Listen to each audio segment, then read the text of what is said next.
We're losing Los Angeles to an Eastern crook. I'm the future.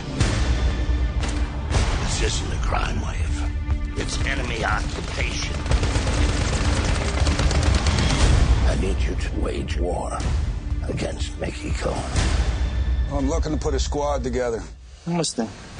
A small squad. 5, maybe 6 guys. Going up against 40? Well, you gotta die of something. Leave these at home. Nobody will ever know what we've done. We're not solving a case here. We're going to war. Gangster Squad. Man, that sounds like a cartoon, doesn't it? Well, that's funny. Oh, I thought you didn't see the movie. Because let me tell you, brother, you couldn't have summed it up even better. You nailed it, Che. You nailed it. Yeah. Somebody must have dropped a dime, Che. Hit the bricks, boys. Yeah, that's 2 nickels, Che. Gangster Squad, you did it again. Oh, wait, you did see it. No, what? No, I was like, Al Capone got nards.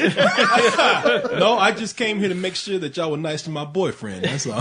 Which one? Ryan Gosling? No, yeah. of course. It's Coitens for him, okay. Che. It's Coitens. Yes, and we're picking them out together. Oh, not them kind of Coitens. Oh, boy. I love the fact that the advertising for this movie, they're so certain about Ryan Gosling's appeal that a lot of the marketing is just like, ladies, bring your sponges. And that's good marketing because I mean this is a full out guys movie. I mean, at least that's one of the positive things I can say about it. Yet with Ryan Gosling, you think, oh man, there's a guy who's going to bring his A game. Yet I was a little disappointed in him. Oh, see, I'm here to see. Look, I didn't see the movie. I was too busy being a gangster of my own out in Vegas. You know, running shit. You were hijacked. Oh yeah. You were running shit in Vegas. Oh yeah, running shit into the ground. I was running that mop and broom when I ran. No. I think you were just running to the bathroom every 5 minutes. Man, listen. I just wanted to be here because ever since they started showing commercials for this and they're showing the slow-mo, the bullet shooting, and they're playing on that hip-hop for a 30s gangster film. This actually takes place in the 50s, right? Right. Anyway, it looked like some stupid shit. Actually, they seem like they couldn't make up their mind whether it was the 50s or the 30s. Because whoever put this together is somebody who doesn't really know anything about old gangster movies or old L.A., but they watched a lot of 30s gangster movies. No. Maybe not even that. I think they were just reading the Dick Tracy cartoon in the paper is what it comes to. I'll take a step forward. I think they watched Dick Tracy the movie and they watched The Untouchables because honestly, this movie is nothing more than a remake of The Untouchables. I mean, it really is from start to finish. So it's Untouchables babies. It is. It's like a younger version of The Untouchables, or what it looks like. Somewhere between The Untouchables and L.A. Confidential, with that sort of thing. I wouldn't take it that far. Hey, L.A. Confidential, that's a masterpiece. It's L.A. Confidential only in that it takes place in that same time period. And it's L.A. dealing with the corruption of the police and that sort of thing as well. You know, Mickey Cohen's it. You know, Cohen is one of the characters. Which, once again, Sean Penn playing Mickey Cohen, or really the guy who was supposed to be in the Dick Tracy movie. Yeah. Because he looks ridiculous. I'm telling you, man, this movie is one yellow raincoat and a video watch away from being a Dick Tracy movie. And if it had been, I'd be like, well, goddamn, they went hardcore with Dick Tracy. Dick Tracy looks more realistic than this shit. Because it sounds like a really cool concept. I mean, if you read about it, sure, it's like you got these young cops and detectives who pretty much have to break the law to keep the law because you got the East Coast trying to encroach on the West Coast. You see where the gangster stuff's coming in. Yeah. Well, I mean, what they're trying to do here, though, is like, there's so much Western mythology injected forcibly, but raped into this film. I mean, they constantly go, well, this is kind of like that whole cowboy and Indians thing. Oh, this is like when we came over and we took the land in the West because it was divine providence. I mean, it's like, we get it. You like Westerns too. Shut the fuck up about it. And Untouchables and Dick Tracy. But the other thing is they're going with that Western thing because they want to sell you on the idea that these, they're cops and they realize there's no other way to fix what's going on in their city except to become criminals themselves. Outlaws. So they go out as a posse and they just start blowing up every place that Mickey Cohen owns and beating the living shit out of these guys. Like, you can't do that. You're a cop. So that's the way exactly. Now I think that's what was bothering me about the trailer. Cause it's a movie that seems to, it's one of those nut grabbing movies. It grabs his nuts and just struts across the screen, across the screen. It puts the squeeze on him. Yeah, exactly. It's a movie that tries to seem like it's got too much attitude in it. Well, look, I mean, out there you got, we mentioned Dick Tracy and The Untouchables and LA Confidential, but you also got Sin City because it's somewhere in the middle of all those things. Like wherever those things cross together, that's where this lands. And saying that makes it sound like, oh, this is cool. But the problem is it's so in the middle that it's not enough of any one of these things to actually be good. Well, I'll tell you why, because the thing is, this script is so, I mean, it's like an anorexic script. It's like somebody watched a bunch of gangster movies, kind of took everything and tried to make, the simplest untouchable stories you could. Because, I mean, there's so many parts of this movie where you run into, Sean Penn's character constantly reminding you that this town is mine, see? This town is mine. Chicago's not coming in here. Those gangster squads everything is mine. I'm the future. I'm the future. That's all he has to say throughout this whole movie. And you don't get any sense of exactly what his operation is, like how he has a stronghold on LA. You don't get any of that. And I guess it's because, we've been spoiled. I know, you and I, we've been spoiled. All of us have probably been spoiled by Boardwalk Empire, where you get a sense of exactly what is going on in this town, how important this guy is to practically running the whole thing. But with this, you get only the bare bones. Especially because it's a cartoon. They're not making anything but a cartoon. And I'll hand it to them that they're wearing it on their sleeve. They're not trying to pretend they're a serious movie on any level. They're like, look, this is just for shits and grins. So we're going to take all these cliches and we're going to overdo them like crazy, which is fine if you go to the Dick Tracy route, where you're like, I'm going to bring it so far that it literally looks like a cartoon. Here, there's just a point that it just gets tiresome. You're like, I get it. We've seen, yeah, of course that's going to happen now. And now this is going to happen. I mean, there's not a beat in this whole movie you can't see coming well ahead of time. You know who's going to die the moment they're introduced. Yeah. and Anthony Mackie. And it's one of these movies where a main character, one of the main guys, they can't, even though there's a hail of random bullets all around and all kind of henchmen, they can only be killed by a boss. Only a boss can kill him. Well, I love that Ryan Gosling. It's another reason why it feels like a cartoon, because it seems like not only Sean Penn is trying to outdo what Al Pacino did in Dick Tracy, but for some reason Ryan Gosling puts on the nasaliest voice he can, to where he does that a lot. I think that's his real voice. No. I thought so too, but it's like he really puts it on like he's playing a Halloween, like he's dressed up for Halloween, playing a character. He's like, hey, shoe shine boy, I think something bad might happen to you, shoe shine boy. He's like, get out of here. Okay. And you're like, all right, dude. But it seems like he's kind of sleepwalking through the whole movie, acting like this character who his main purpose is just to pick up the wrong kind of chicks. Well, good luck. That's all you got? Sarge, the whole town's underwater. And you're grabbing a bucket when you should grab a bathing suit. You know? Come on, Jerry, what the hell happened to you? Hey. Same thing that happened to you, pal. But the war's over, and we don't have to fight anymore. You're not going to change anything around here, Sarge. You're just going to wake up one morning walking on the wrong side of the grass. For what? You can't answer that question. Take off the badge.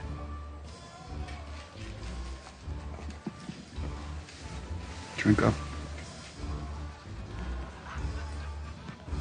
Okay, but only because it sounded like an order. If you're going to be there just to be Ryan Gosling, you're like, aren't you going to take your shirt off or something? Oh, and he does. What other reason is there for you to be in this film? I can't figure out one. I will say to women who are like, oh, it's Ryan Gosling, and to Corey, who's Ryan Gosling? I got to go see this. Well, actually, you would like this. The fact is, you'll go see this because it's Ryan Gosling, but it's a very ultra-violent movie, and you're probably going to be turned off by it. They do take the violence to that level. But it's not even all that enjoyable. Sometimes it is. You choking up right now? You all right? Yeah, I'm all right. Yeah. Sometimes it's let's get to you. Sometimes it's that ultra violence that you as a guy you really get into. But it gets tiring sometimes. You get hey, let's slow the camera down and show how many shell casings are hitting the floor. See, that's what I'm talking about. This movie is just posturing. Yeah. It's a movie that's appealing to guys who want to look nice in nice suits. Oh yeah. And who want to see a lot of action and not only just action, but that action needs to look cool. Well, but you know what? I will give the film this credit. I'm glad that it had everything that you hated about it, like the complaints you had about the over stylization of it and all. I liked it because you know what? It got me through the goddamn movie. I agree with you. Yeah, I mean, just even with the music. I mean, correct me. Did Hans Zimmer do the music? I don't know. Okay, because there's moments in this movie where you hear those horns go. Steve Jablonsky. Okay, well then that Steve Jablonsky. Okay, then that motherfucker just ripped off the greatest composer Hans Zimmer because there's this whole soundtrack sounds like it belongs in a Batman movie where you just hear bwan, bwan. It's that Inception fart where you just bwan, and it is like you hear it throughout this whole goddamn movie. You like the scene where they play Bat Dance? Because I thought that didn't really fit. Hey, I'm glad they at least gave me that. You know? Who's in the movie? Well, I was going to say, the story here is Josh Brolin, hey, Josh Brolin, we like that guy, right? It's good to see him again, is playing Josh Brolin, who is like the stern-faced, serious cop, Sergeant John O'Mara, doesn't take any shit, and he is tired. He's McGarnacle. Damn it, McGarnacle. I thought he was Chief O'Hara.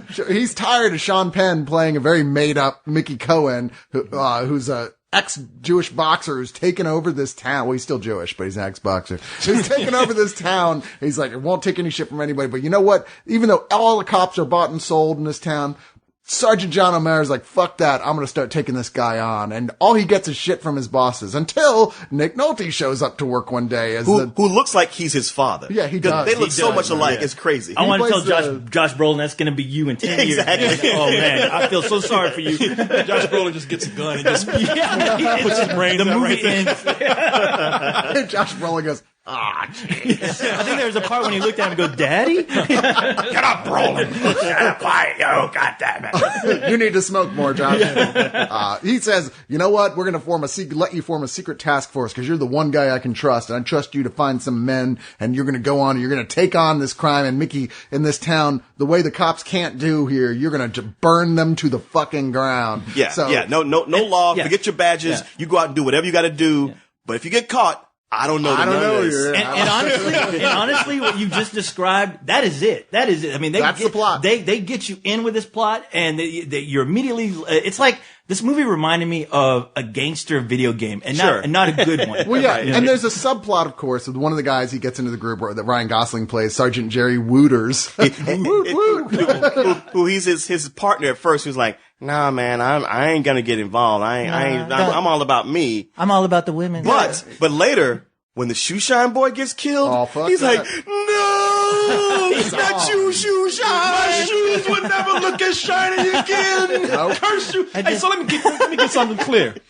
So this is a movie where the chief tells cops to go out and break the law. Yeah. And if they do, then in he LA. Disavows everything. Right. Yeah. So kind of like real cops. You figured it out. So it's based on a true story. This is a documentary. Not much has changed. You know, the funny thing is, something that happens at the end, this is not spoiling it, but there's this whole thing of like, and we cleaned up this town, and ever since then, the LA cops have been the finest cops out there, and they have a sterling reputation. That was the funniest. That was hilarious. It's like they're the worst, most corrupt, racist cops in the world. That is what tells you immediately that this entire story is complete and utter fiction. You know? And I like how they threw one black cop in and say, "See, hey, look, we're good." Oh yeah, we don't beat his ass. Not that you can see right now. No, that cop, his name should have been Blade because that's all he did. I mean, it's Anthony Mackie as the black. No, yes, Anthony Mackie. Yeah, and the only thing he does is just like he sees somebody, throws a knife, and it sounds really cool when it happens. See, the cops, that's all you get to know about. They're like superheroes. It's almost like the Dirty Dozen, where each one has a special power. And Anthony Mackie's power is he can throw a knife. And he's Robert black. Patrick, he's the old cowboy with a 6-shooter. But he's a dead shot. Who is this? Robert Patrick. Yeah, you know what? There's a scene in this movie where Josh Brolin runs after the back of a car and jumps on the back. T.J. Hooker. And I'm like, really? Are you sure you want him to do that?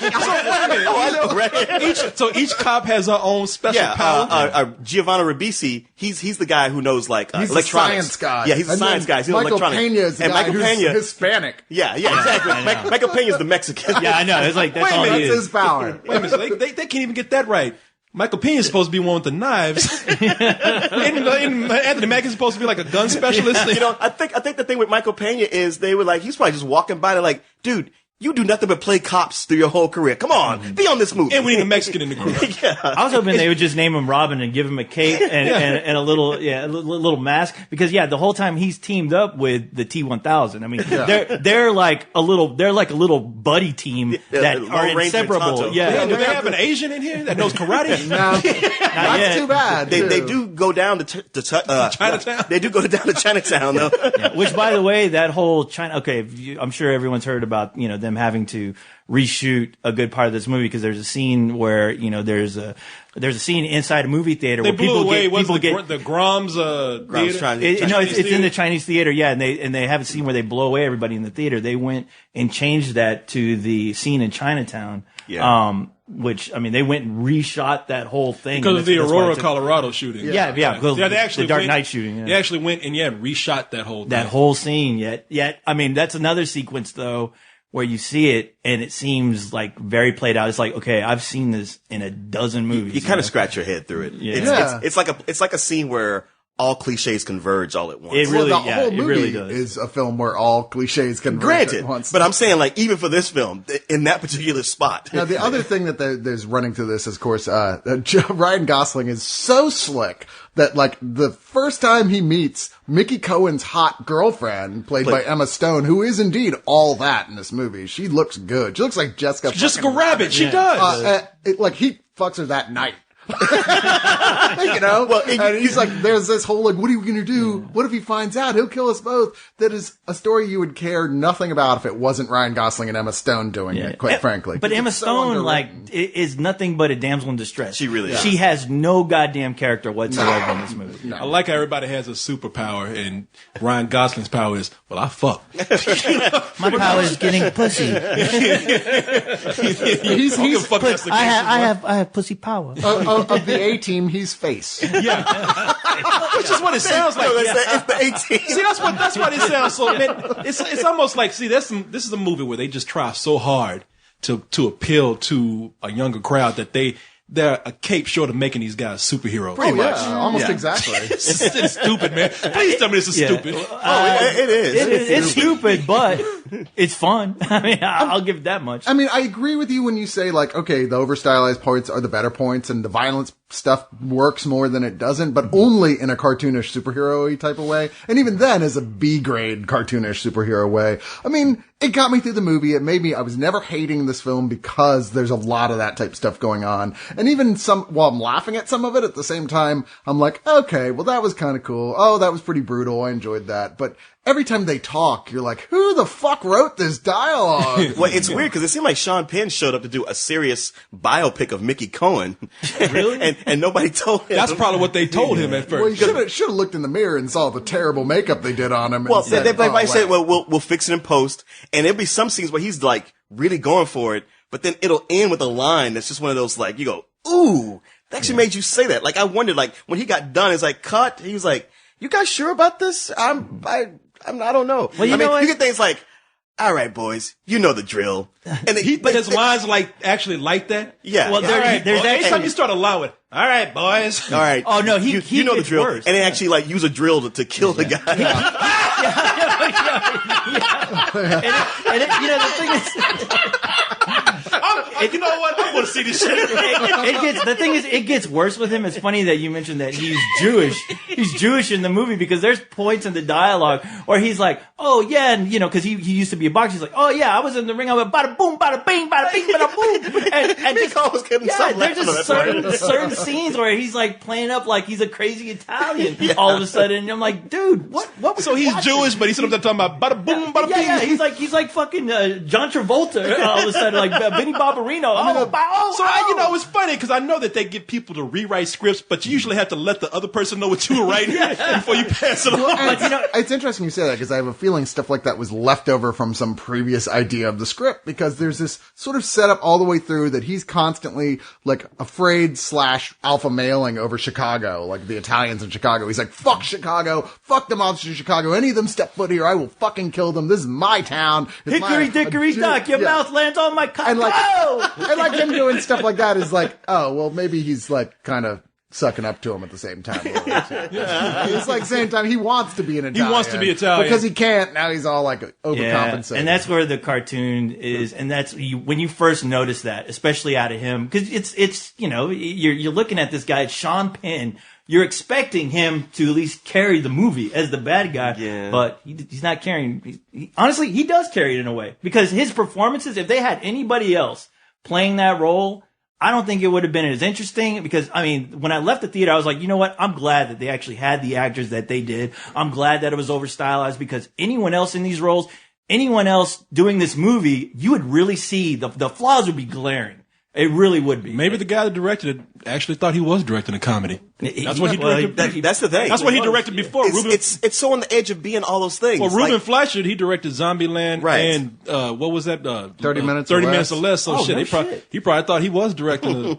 Wow. Well, the thing is, I think that, like I said, I think that nobody wanted to take this seriously from the get-go. I think this is always supposed to be cartoonish and silly, and that only works. And there's great casting in this. I like almost everybody they cast. I think the movie survives almost entirely on the strength of all these super charismatic actors playing these roles, but nobody thought to actually give decent dialogue. And if you're going to do this kind of film, it's got to be really fun. It's got to be peppy. It's got to be smart. It's got to have like good interchange. It's got to have a writer who knows how to write ensemble pieces, which I don't think is these guys will deal. Because if you're going to have that big, it's a superhero cast, a super team, and they have almost no interaction. There's no chemistry. That was my other big problem, where I think Untouchables trumps over this, is that the chemistry in the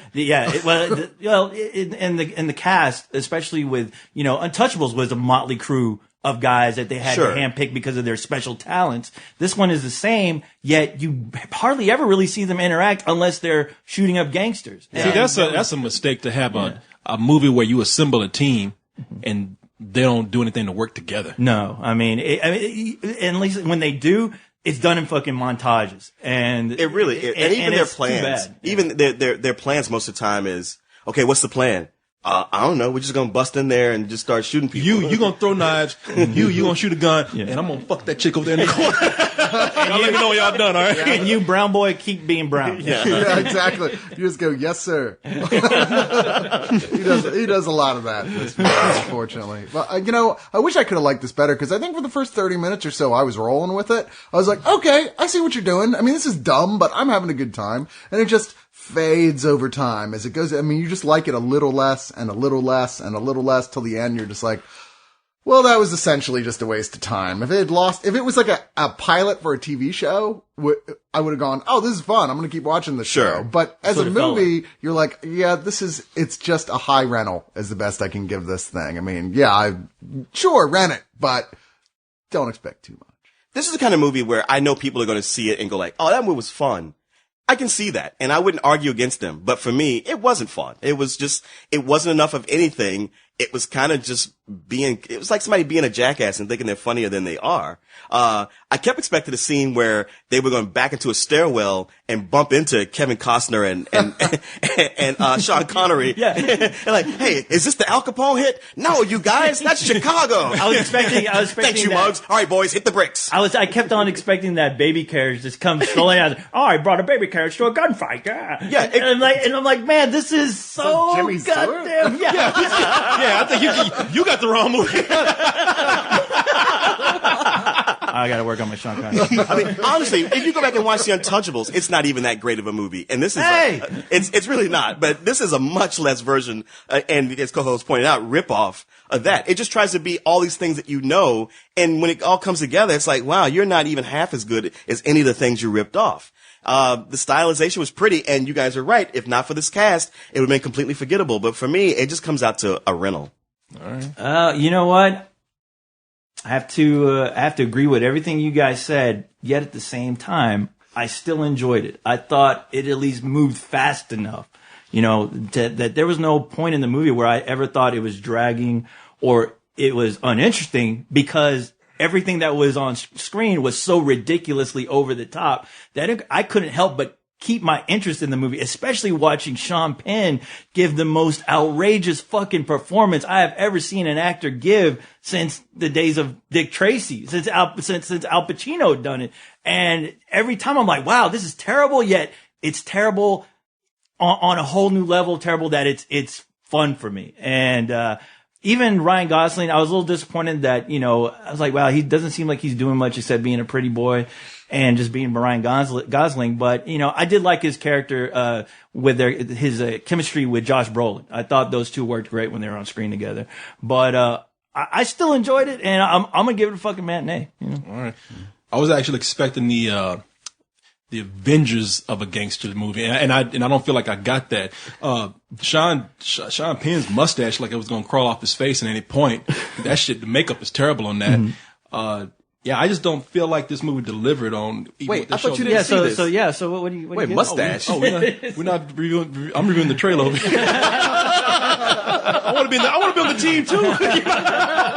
You can be Michael Pena. Yeah. I can be Anthony Mackie from Gangster Squad and get about as much screen time as he did. Yeah, well, there's two black guys here, so that means one of us has to die. Yeah, by the rules of this movie. Yeah, you got a butter knife on you, something you can throw at him? You bring a knife to a review fight? And cop is not for sale. It's like a dog with rabies. You just gotta put him down. Don't go. Don't let me. Los Angeles is my destiny. Is that right?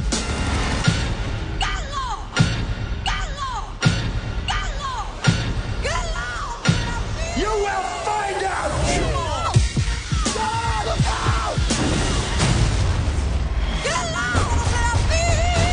You're gonna be begging for a bullet before it's over. Like a